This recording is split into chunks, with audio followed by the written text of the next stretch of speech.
Happy Monday. Hi, everyone. Hi.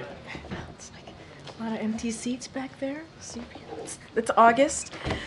Okay, a couple of things for you at the top on what you all can expect this week.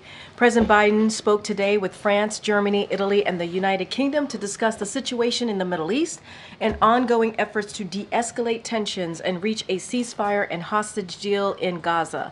And as I was walking out, I believe that readout, the joint readout, should be in your inbox. So obviously you'll have that for all of to review. Tomorrow, the President and the First Lady will travel to New Orleans, where they will deliver remarks at a Biden Cancer Moonshot event. On Thursday, the President and the Vice President will travel to Prince George's County, Maryland, to deliver remarks on the progress they are making to lower costs for the American people. And on Friday, the President will head to Camp David for the weekend. We will definitely have more to share on this week's schedule in the days ahead. And one thing that I wanted to say, because we've all been watching these last 2 weeks, today we want to send a heartfelt congratulations to all the American athletes who made us so damn proud, as the President said, at this year's Olympics, bringing home an impressive 126 medals, including 40 gold medals. From the President on down, we have all been cheering you on here at the White House, and the First Lady and the Second Gentleman were proud to represent the United States and root for our athletes in Paris. The President also personally called Olympians last week to congratulate them and thank them for representing our nation on the world stage. As the First Lady said, and I quote, "Our athletes carry more than just our flag. They carry our nation's heart and our hopes with them too. From basketball and soccer to gymnastics and swimming, our nation's greatest athletes gave us their all and showed us that truly nothing is beyond our capacity when we do it together. Sports help us unite, and the Olympics remind us that despite our differences, we can come together to achieve greatness." While we are sad that the Olympics Games, they're over, and we're very sad about that, it's come to an end, we are very excited to host them here in the United States in 2028. And we have the Paralympic Games to look forward to later this month, and you can bet we will be cheering just as hard for Team USA. Today, President Biden and Vice President Harris launched Time is Money, a new government-wide effort to crack down on all the ways that cooperations and unnecessary headaches and hassles to our lives, wasting precious time and money, from excessive paperwork and unreasonable hold times to the endless hurdles some companies make you jump through to cancel subscriptions. We've all been there and know how aggravating these unnecessary delays can be today, in the coming months, The Biden-Harris administration will take wide-ranging action to crack down on these unfair practices and save Americans time and money, including making it easier to cancel subscriptions and memberships, ensuring that consumers calling customer service can talk to a real person by pressing a single button, and allowing Americans to submit health claims online. And this is just the beginning. We are calling for Americans to share their ideas through an online portal on the White House website and to tell us directly how federal action can give them their time back. Americans are tired of being played for suckers, and President Biden and Vice President Harris will continue to use every tool available to protect Americans from corporate greed and practices that hit people in their pocketbooks. With that, Zeke, what you got? Thanks, Karine. Over the weekend, the Vice President said she followed former President Donald Trump in saying she would support a proposal that would not tax tipped wages. If similar bill made its way to the President of the United States, President Biden, would he sign that? That's not something something Yeah. he's embraced before. Oh, absolutely. Look, this is something that the president supports. He supports eliminating taxes on tips for service and hospitality workers while also raising minimum wage and preventing the wealthy from gaining the system. And if you think about what the president has talked about the last 3.5 years, making sure that we have an economy that works for all, not leaving anybody behind, an economy that's built from the bottom up, middle out, the president has been fighting, and the vice president is fighting to do just that. Think about raising the minimum wage, which the Trump administration, they blocked. Cut taxes for workers and families after Trump gave a $2 trillion tax cut skewed to billionaires and big corporations. Defend overtime protections for millionaires, millions of workers whom the Trump administration left behind. Ensure workers have the freedom to join a union which the Trump administration undermined. You hear it talk about Maganomics and what the GOP is for. Therefore, giving tax breaks from billionaires and corporation. They want price gouging. That's what they want to see. They don't want to protect American workers. They give, again, more tax to billionaires and corporations. That's what they've been talking about over and over and over, raising taxes for working people. That's not what we're about, and we're going to continue to do just that in the next 5 months. I think so. With the topic, the VP's team has also said she's going to be rolling out some additional policy this week. Given the president's endorsement of hers, it's safe to say that anything that she would put forward along these lines that also would have the backing of the president. You can certainly say, or I can say, that they are partners in this, so they believe and certainly on the same page when we think about the economy, when we think about healthcare. They have to work through what their policies, ideas are, but the last 3.5 years they've been in sync. They have been certainly on the same page, and I presume that will continue from here. And just on a scheduling note, a week from today, the Democratic convention gets going in Chicago. That was supposed to be where the president was going to be the star of the show there, accepting the renomination of his party. That's not the case anymore. What is his involvement going to be in that convention? How much time does he plan to spend in Chicago? Yeah. When does he plan to speak? So look, I'm not going to get ahead of the Democratic National Convention to make their announcements on speakers next week. I think Americans will be very excited. I think he will have his moment as well. They'll be very excited to see him, and so he's certainly looking forward to that. I'll let the DNC convention obviously make the announcement. The president will indeed speak next week.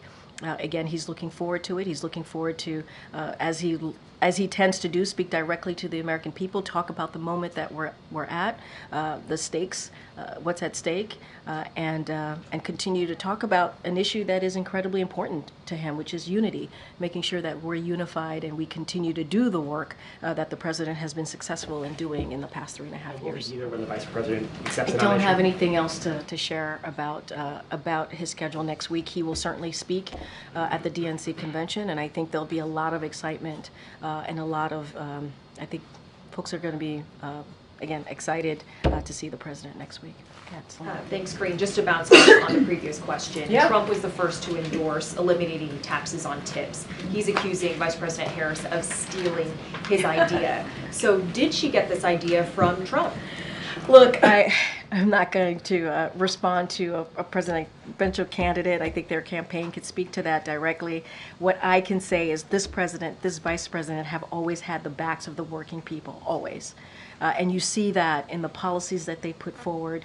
Everything that we have put forward, historic pieces of legislation that are obviously now laws, are helping middle-class workers, are helping people in different communities that are normally, again, left behind. If you think about tax cut for workers and middle-class families, instead of billionaires and big corporations getting that tax break, raising minimum wage, that is something that we have talked about and done, ensuring workers can join a union. This is something that Republican officials themselves, they oppose. They have opposed. So I think the question really is, if Republican officials, why didn't they? Why didn't they join the president and the vice president to support working families? They didn't. They didn't. And so I think our record shows that, what we've done. Under this term, under this administration, the Biden-Harris administration, we have put working people at the center of every policy that we move forward with as it relates to the economy, healthcare, even climate change. And so that is something that we're going to continue to do. This is one of the first specific policy endorsements that we've heard from the Vice President. Is there anything you can explain about kind of how she came to this endorsement and how she'll address the criticism from economists? That was said in a campaign context, so I would have to refer you to the campaign. I'm sure they can speak more to that. It is not unusual, right, when a campaign moves forward, that they have they put forth their policy agenda for the American people to see for themselves. What I can speak to is what this president and this vice president have been aligned on and what they've done together, working together in delivering for the American people. That will not stop. And obviously, as it was stated in a question to me by Zeke, the president certainly supports the vice president as she moves forward. And what's the White House's reaction to the former president pushing this false conspiracy theory that the vice president had used artificial intelligence to create images of the crowd? Look, going to be mindful in speaking about a campaign comment. What I will say is that this president and this vice president, I think what you see from both of them is optimism and a belief in this country, the future of this country. They believe that there's a lot at stake. And what I will say is it's clear that that message has broken through. And majority of Americans see and feel that optimism and certainly supports what we've been working on, the agenda that we've been working on the last 3.5 years. So I'll leave it there. Okay. Hey, Kelly, I haven't seen you in a while. Hi there. Hi. I've been around, just maybe not this chair. Is there a interagency policy review type approach to the Harris portfolio with President Biden's portfolio? So is he in touch with, is there a process where there is a checking of what she's going to put out and how it matches or may change, or ways in which she can build on what he's done? Is there a coordination of that? So I can't speak to an interagency kind of process in doing just that, trying to measure up or line up where they both are. What I can speak to is the last 3.5 years, right? We have less than 6 months now of this administration, and how much the vice president was a critical partner in getting a lot of the big pieces, historic pieces done, the heavy lifting. She was part of that, whether it's the Inflation Reduction Act, the first piece of policy, which is the American Rescue Plan, which helped lower crime, for example. We've seen the lowest in crime in more than 50 years. The last administration, we saw the highest numbers of murder in the Trump administration. There's been a lot of ways that we've been able to do move in a historic way. And so she's been part of that. She's been part of that. Obviously, again, as I was just stated, she's going to lay out her vision. But again, they've been aligned. They've been aligned for the last 3.5 years. There's not been any daylight.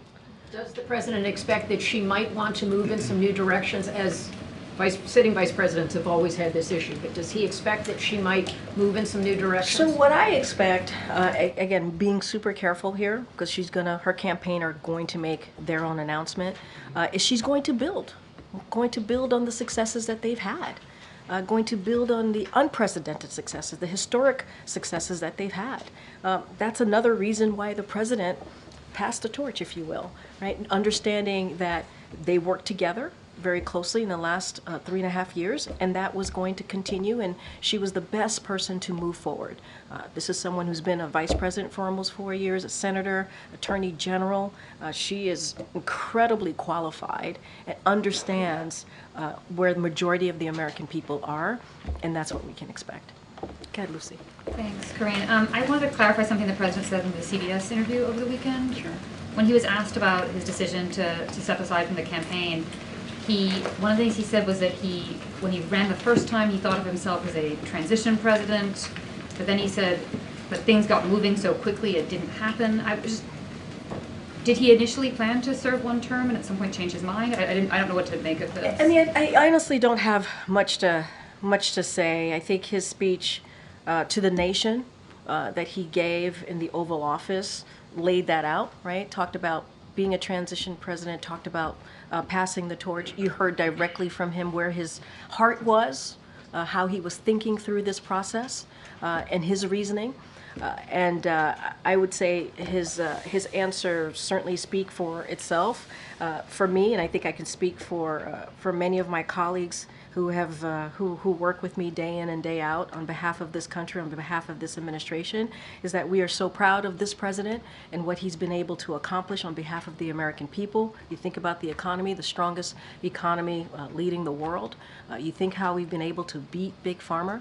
That's nothing to laugh at. That's been something that many presidents have tried to do. We're not able to get that done. You think about what he's been able to do with our allies and partners around the world. And rebuild that relationship. Climate change, passing one of the most important, largest, biggest historic pieces of legislation that's going to deal with one of our major crises right now that we face in this country and the world, the Inflation Reduction Act. So we could not be prouder of this president and of course this vice president as they work together on this. But I think his Oval Address lays out very clearly how he saw his presidency. Any update on when we'll see him do a campaign event for her? And no update for you from here. Certainly the campaign will have more to share on that. Hey, Ouija. Hey, Karine, how are you? I'm doing great. How are you? Thanks. So following up on eliminating taxes on tips, is that an idea that the Biden administration considered at any point in the past 3.5 years? What I can say is the president supports it. What I can say is obviously the president and the vice president, very much how I answered the earlier question, is that we have always put at front and center making it easier, giving American families a little bit more breathing room, something the president says very often. And we've shown that. We've shown that in the policies that we've laid out. And, you know, not going to go into what the former president said, but, you know, if Republicans truly cared about that, truly cared about hardworking Americans, they would have joined us on a lot of these proposals that we put forward. The American Rescue Plan turned the economy around, put shots in arms, checks in pockets. They didn't support that. The Inflation Reduction Act, Big Pharma, it's going to help lower costs, lower healthcare costs for Americans, lower energy costs for Americans. They didn't support that. And so this is a president and a vice president that is always going to have the backs of working people. He supports what she put forward recently, obviously, when she spoke recently at a campaign rally, and we're going to continue to do the work to raise minimum wage and make sure that we put working class people at the front and center. So it's a new idea. Obviously it's a new idea. I'm just saying that we support it, but we have been doing the work, right, for hardworking Americans to lower cost. And that is something, you're going to see that on Thursday with both the president and the vice president when they make an announcement on other ways or other additional ways to lower costs. And then speaking of click to cancel, can you talk about how it will be enforced and whether there's an existing mechanism that would force businesses to comply? So I will be able to get more information for you from our policy folks. Don't have anything to lay out on how the specifics that will work out. Thank you. Hi, Karine. Hi. I have a legacy-related question. Yeah. Biden's talking about the cancer moonshot tomorrow. Yeah, He's talking about lowering costs on Thursday. This morning there were, talks on the Middle East. Has the president communicated what, in the next 5 months, what his priorities will be when it comes to things that he can accomplish over the remainder of his presidency? I mean, I would say obviously you guys have reported and paid close attention over the last 2 weeks. You've seen some ways that the president wants to move forward in the next 5 months. When you think about the SCOTUS reform, right? He went to Austin, Texas at LBJ Library and talked about that, laid out his plan. You think about the announcement today, as you just stated. That was a very important announcement, and I think it's going to have a huge effect and be really important to Americans. And that's certainly what they want to see. Time is money. Obviously, is an important majority of Americans want to see. You'll hear from this president about lowering costs and the vice president on Thursday, other ways to lower costs. I won't get ahead of that. And then tomorrow, the cancer moonshot. I mean, those are initiatives that have been a key part, that have made up key parts of his platform and how he wants to deliver for the American people. That hasn't changed. The economy, healthcare, as you just stated, foreign policy to me. And so you'll hear more from this president as time goes by, and the American people, that's what at the center of everything that he does, making sure we deliver for them, give them a little bit breathing room, and deal with issues that matter to them. And that's what we have been doing. All of the things that I've talked about, not just today, many times behind this lectern, are issues that are incredibly, majority of Americans care about it. Majority of Americans care about it. And so that's where we're going to be, where a majority of Americans are. Go ahead, Jared. Oh, I'm so sorry. I'm so sorry. I'm sorry. I have one more. No, okay. Elon Musk is slated to interview Donald Trump tonight on X. I don't know if the president is going to tune in. Feel free to say if he is or not.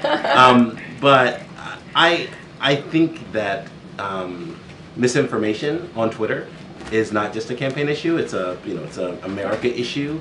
What role does the White House or the president have in sort of stopping that, or stopping the spread of that, or sort of intervening in that? Some of that was about campaign misinformation, but it's a wider thing, right? Yeah, no, and you've heard us talk about this many times from here, about the responsibilities that social media platforms have when it comes to misinformation, disinformation.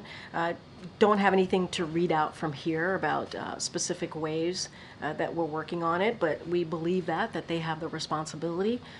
These are private companies, so we're also mindful of that too. But look, it is. I think it is incredibly important to call that out as you're doing. I just don't have any specifics on what we have been doing internally as it relates to the interviews. Not something that I'm tracking, and I'm sure the president's not tracking it either. Go ahead, Jared. Just curious about the Thursday event with the president and vice president are doing. Can we expect, because that's an official event, that's a policy event, Yep. Can we expect to see more of those kind of joint administration events between the president and vice president? Stay tuned. Stay tuned. But I think Thursday's announcement is going to be really important. You're right. It's about lowering cost for the American people. It really builds on what this president and the vice president has been trying to do over the last 3.5 years as it relates to the American people. Stay tuned. We certainly will have more to share about his schedule, their schedule together in the upcoming days and weeks. I only ask because we haven't seen a lot of those sort of joint events. Usually they kind of branch out, flank out, and do those events separately. So what is the thinking I think behind there's it? been a couple of times over the 3.5 years that the president and the vice president have had joint events. And I think very early on, the first several months, I remember them going to Georgia together. Obviously, they went there for an awful event that happened on the ground, a shooting. But they've appeared together many times. I know when it comes to Roe v. Wade, for example, they've appeared together for that. And there's been other times as well.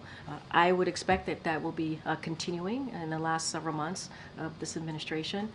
And remember, yes, they do their own events and they crisscross the country, but they're partners in this, and they'll continue to do just that. Okay. We know a president's most valuable commodity is his time, and I wonder how is the White House, how is the president thinking about how he spends that time now that he's no longer running for re-election? I mean, look, SCOTUS. He went to Texas and talked about SCOTUS reform. That was an important way to spend his time. Tomorrow, cancer moonshot. This is an issue both the president and the first lady care about deeply, obviously for important personal reasons to them. And so they're going to be together in New Orleans. You're going to see them continue to talk about lower cost. And so there is a map out there, I think, if you guys take a look at how he has been moving in the past couple of weeks. And let's not forget, he's had several calls with heads of states in the Middle East region. I talked about at the top of my briefing about to reach a ceasefire deal in the Middle East, and also a ceasefire hostage release deal, obviously, but also de-escalating the tensions. He spent his time doing that over the past 2 weeks and having those very important diplomatic conversations with those heads of states. So I think if you just look at what he's been doing, it's very clear what this president cares about, is focusing on, and it's all at the center of that, as I answered in my answer to one of your colleagues, is certainly the American people. Whether it's national security, domestic, the center of it is the American people. And on the DNC, how is he viewing his role next week? Look, it's going to be mindful because it's a political event, but It's an event that he views as very important. It's an opportunity to talk about the issues that he cares about. It's an opportunity to talk about unity. It's an opportunity to be in front of millions of Americans to talk about what we've done in the last 3.5 years. I'm going to be mindful because it is a political event, but the president's looking forward to it. He sees this as an important moment, and especially as we move forward to the last several months. Go ahead, Michael. Michael? Oh, yeah, I'm sorry. Oh. I was going to ask a very similar question. I'm just curious if you could talk a little bit about what it's going to be like for the president to be giving this speech, knowing that if things have gone a little bit differently, he would be giving an acceptance speech for a second term.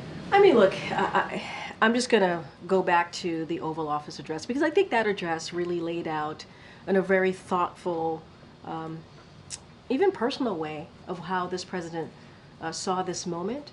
And, you know, it was a selfless act. It wasn't about him. It was about the country. He said this, and he thought it was an important moment. Look, this is a president that is proud of what he's been able to build. I've talked about the strongest economy leading the world in a modern administration, and we're going to continue to fight to deliver results for the American people. That doesn't end. That doesn't end. That is something that he is certainly very focused on, the middle class families. Let's not forget where this president came from, right? He grew up in Scranton, Pennsylvania. He understands what it's like to sit around that kitchen table and make really difficult decisions for your family, whether it's student loans, whether it's paying rent, mortgage, whatever it is. He understands how hard that is. And let's not forget when he stepped in as president, this country was paralyzed because the economy was falling, and because of COVID. And he turned that around. He turned that around. Because of the American Rescue Plan, because of policies that he's put forth. And so I think that's important to note. And so he sees a lot more work to be done in the next several months. And his thought process and how he sees his decision certainly is in the Oval Office address that he made. And I think it's telling. I think it gives you a little bit insight of what he thought personally. Go ahead, Molly. Has the president started preparing for these remarks? Does he know what he wants his message to focus on? Is he going to work on them at Camp David? I think you could expect this president to focus on these remarks in the next several days, leading up to Monday. I think you can expect this president to take this moment. He understands this is an incredibly important moment that he will have next week at the Democratic National Convention. He's still very much the leader of the party, right? And he takes that very seriously. And he's also very proud of his vice president. Okay. Thank you, Karine. How mad is President Biden at Nancy Pelosi? You guys keep asking me this question. I think I've answered this question multiple times. Well, he has admitted now for the first time in this interview that Pelosi is one of the Democrats who squeezed him out of the race. She thought he was going to sink the whole ticket. So how mad is he at her for that? The president respects his good friend, former Speaker of the House, Nancy Pelosi, and I think it's mutual. And she also gave interviews, and I know you followed closely as well over the weekend. She made statements like preeminent president among the top few to have served in this office. And I think that says a lot coming from the former Speaker. So no hard feelings? He respects his good friend, Speaker Pelosi.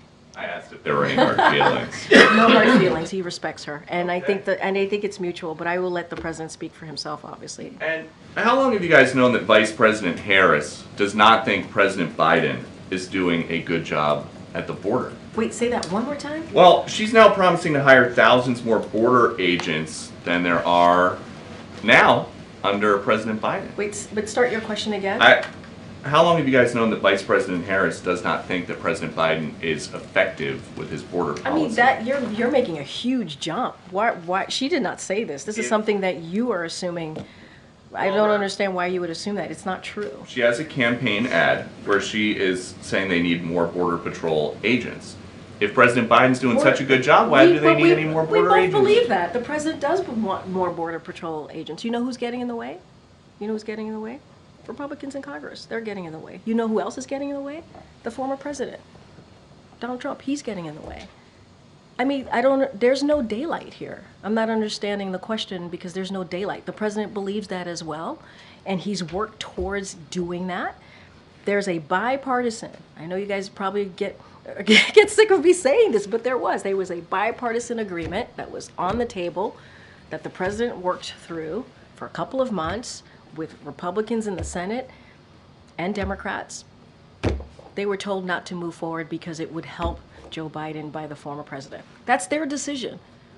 And there's one more thing that came out over the weekend. There's this new Las Vegas police radio traffic that's published by the Daily Beast where officers were racing to secure a hospital emergency room on July 17th. They were under the impression that President Biden was having a medical emergency. What was it? He was not. As you know, the president, when we were in Vegas, tested positive for COVID. We let you all know, and then we flew back here. Outside of that, there was no medical emergency. People are still testing positive for COVID, but because of this president, he was able to put forth a comprehensive way to move forward with this pandemic. And now we have vaccines, and now we are in a different place with this pandemic. It is behind us, and that's because of this president and what he was able to do. Good. Well, I haven't seen you in a while. Hey, how are you? Oh, thank you, ma'am. Sorry, I wasn't sure. No. Oh gosh, ma'am. Sir. I'm just teasing. I'm just teasing. But it's good to see you. I was just saying I hadn't seen you in a while. It's good to see you. This is a bit of a throwback, but the vice president has said that she was the last person in the room with President Biden ahead of his decision to order U.S. troops to pull out of Afghanistan. Was the vice president in full support of his decision to order that withdrawal and in full support of the way that it was implemented? I mean, she answered that question herself. I don't have anything else to add. It sounds like she answered the question herself, right? She said that she was in the room previously. But didn't you also said she was in support? No, I'm asking you if the president believes that the vice president was in full support of his decision to pull out. I believe, and as you have seen them in the past 3.5 years, they've been partners, critical partners. It doesn't matter if it's domestic issues, also foreign policy issues, and that has been the case from day one and continues to be the case. I don't have anything else to add. Second one, Sure, quickly. sure. You've noted how the vice president has been a partner in all of the heavy lifts over these last 3.5 years. Given that they've worked so closely together in that time, what does the president see as the vice president's biggest achievement during their time in office together? So look, because they've been partners, those achievements have been done, certainly, those historic, unprecedented achievements have been done together. I'll say this, the president believes in the vice president leadership, her temperament, her experience, and he has said this himself. One of the proudest decisions that he made in 2020 was selecting her as vice president because he believed that she can go on day one. And you've seen them do that together on day one of this administration. That doesn't change. I'm not going to parse out anything from here. They have been partners. She's been a critical partner for this president for during this term, and will continue to do so. You will see them together on Thursday in Maryland, where they would talk about their next announcement on lowering costs for the American people. So there's not a specific policy achievement, it's a comprehensive whole. I would say it's a comprehensive whole. Our accomplishments here, the Biden-Harris accomplishments, are the Biden-Harris accomplishments. She's played a role, whether it is being on the floor of the Senate, right, getting really important legislations to pass through, right, or being in the room with the president on trying to figure out how to move forward strategically with the policy or how to make tough decisions on behalf of the American people. She's been there. She has been there. These have been, and we've had, as you know, important moments, historic moments, and she's been a critical partner. Thank you, Karine. Okay, Lily. Thank you. Two questions, one on Bangladesh and other one on India. On Bangladesh, the former Prime Minister Sheikh Hasina has reported to alleged that she was forced to be out of power because US wanted to have one of the islands given to them, one of the Bangladeshi islands given to the United States of America. And because it didn't agree to it, she was forced to resign. There's turmoil, internal disturbances in the country. So I'm sorry, what's the question? Question is, what's the reaction to her allegations? So we have had no involvement at all. Any reports or rumors that the United States government was involved in these events is simply false. That is not true. This is a choice for and by the Bangladeshi people. We believe that the Bangladeshi people should determine the future of the Bangladeshi government, and that's where we stand. Any allegations, certainly we will continue to say, and I have said here, is simply untrue. Secondly, over the weekend, several Hindu American groups held a protest march in front of the White House, urging the president that he should be taking some steps to stop the atrocities against Hindus in the Bangladesh.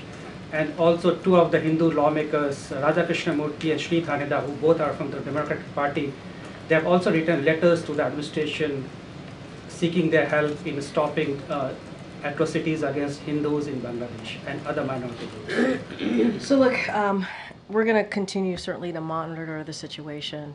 I don't have anything else to add, to say beyond that. But when it comes to any type of human rights issues here, the president has been very consistent in speaking loud and clear in public and also privately. Don't have anything, and he'll continue to do that, but don't have any specific engagement to speak to at this time.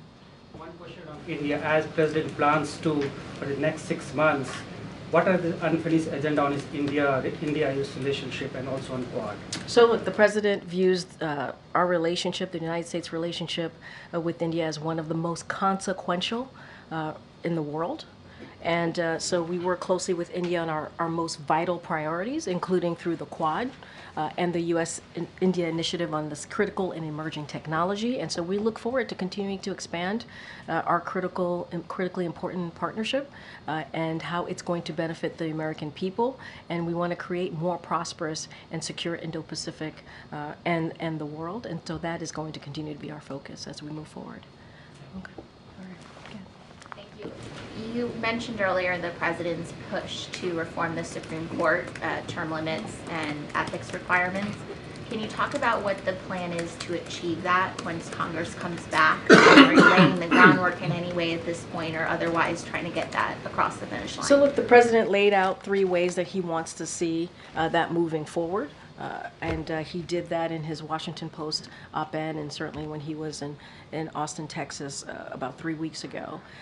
And so we laid out our ideas and our thoughts. Some of them, if you think about term limits, you've seen conservative experts also agree with us on that, how there should be term limits.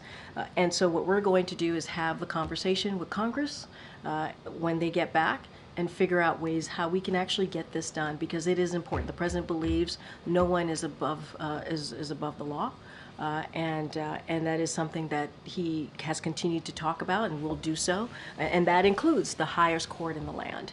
And what we have seen from the highest court in the land is not normal. You heard the president say that. It is not normal. And so we're going to work with Congress, come up with some ways to deal with this, to really address SCOTUS reform, and he wants to see it done in a bipartisan way. We think it's possible. Is he at all doing anything to lay the groundwork now before Congress comes back, looking for allies in Congress or otherwise taking any concrete steps? So nothing to read out. Obviously, we do keep any conversations private. But what we want to do is certainly see legislation to deal with what we've been seeing, which what I just said, which is it's not normal from SCOTUS. And so his team will have conversations with congressional members on how to best move forward. Don't have any meetings or anything to read out at this time. Thank you. Got it in the back. Go ahead. Yep. Thanks. The Trump campaign said over the weekend that it's been hacked. Is the White House concerned about election integrity? And do you have any response to reports that Iran was the source of the hack? So look, I would have to refer you to the Department of Justice and the FBI on that particular questions. We've said many times that this administration strongly condemns any foreign government or entity who attempts to interfere in our electoral process or seeks to undermine confidence in our democratic institution. And so we take this type of reports of such activity extremely seriously. And so again, we do not tolerate this type, anything like this, influence or interference efforts And we have made that very clear with foreign actors that such influence or interference is unacceptable. And our efforts to protect our elections have grown significantly over the years, even as the threat landscape has become increasingly complicated. But for this particular question, I would have to refer you to the Department of Justice and FBI. I cannot comment on the veracity of the claims that Iran was involved. Thanks. And one more, as a member of the administration, can we expect the Vice President to come out here and speak to the American people in the briefing room at some point? The President and the Vice President speaks to the American people regularly, and that's where I'll leave that. Go ahead, sir, right there. Thank you. What is the U.S. The administration is doing in regards to Iran planning to deliver hundreds of ballistic missiles to Russia? I mean, what mechanism are you using to stop that? And then I have another question on Venezuela. So, look, the White House has repeatedly warned of the deepening security partnership between Russia and Iran since the outset of Russia's full-scale invasion of Ukraine. We've also warned both parties about further strengthening this partnership. This partnership threatens European security and illustrates how Iran's destabilizing influence reaches beyond the Middle East, but also around the world. As we and our partners have made clear to the world, both at the G7 and NATO summits this summer, together we are prepared to deliver a swift and severe response if Iran were to move forward with such transfers, which would represent a dramatic escalation in Iran's support for Russia's war of aggression against Ukraine. During his campaign, the Iranian president claimed he wanted to moderate Iran's policies and engage with the world. Destabilizing actions like this fly in the face, certainly, of that rhetoric.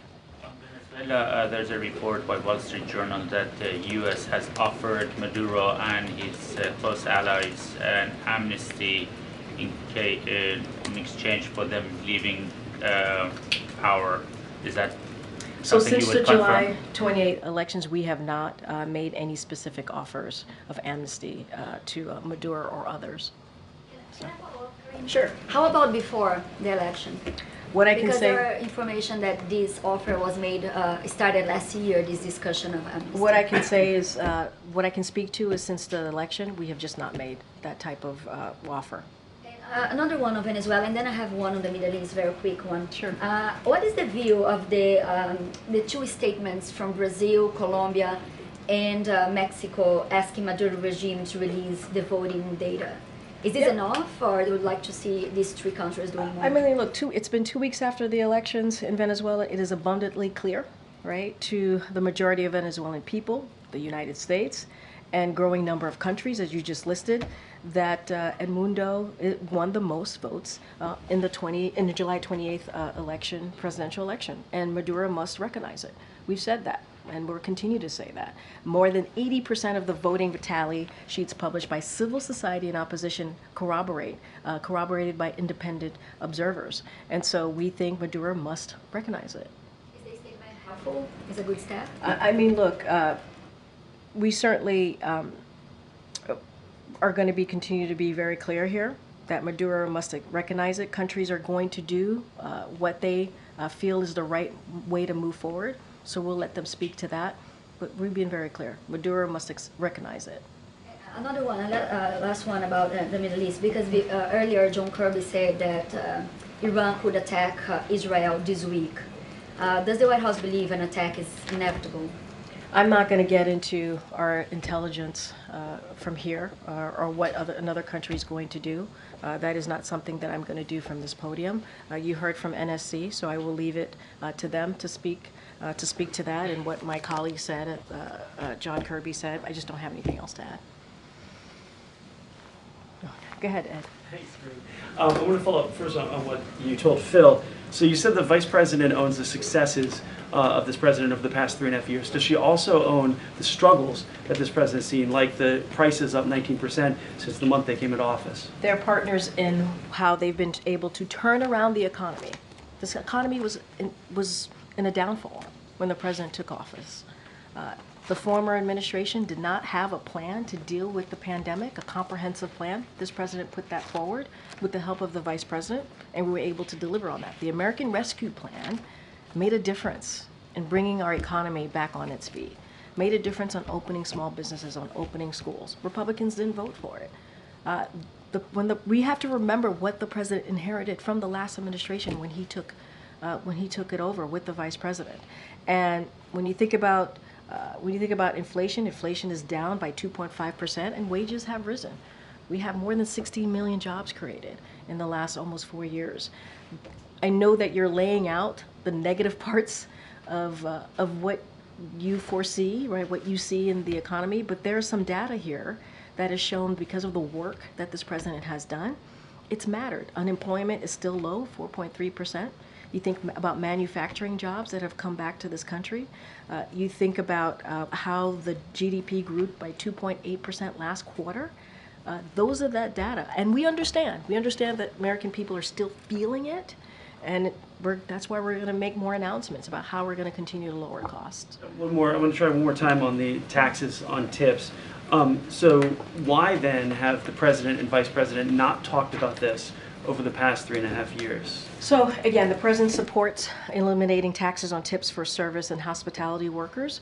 And at the same time, what this president and this vice president has been able to do is help raising minimum wage. There are things that the president and this vice president has done over the 3.5 years that has helped hardworking people that Republicans in Congress have opposed. I didn't even talk about them wanting to cut Social Security and Medicare. I mean, these are things that they have said that will hurt hardworking people. So the president supports it. This is part of the vice president's policy. This is something that we want to see happen, but we have done the work to make sure that hardworking people are not forgotten. Where were the Republicans on this? But where were Republicans on this? And if they were so interested, right, if Republicans are now talking about this, if Republicans elected officials are so interested in getting it done, why didn't they pass it during the last administration? Why? Why not? So the IRS last month released their report saying, hey, this is how, if you have an extension for taxes, you can file taxes on your tips.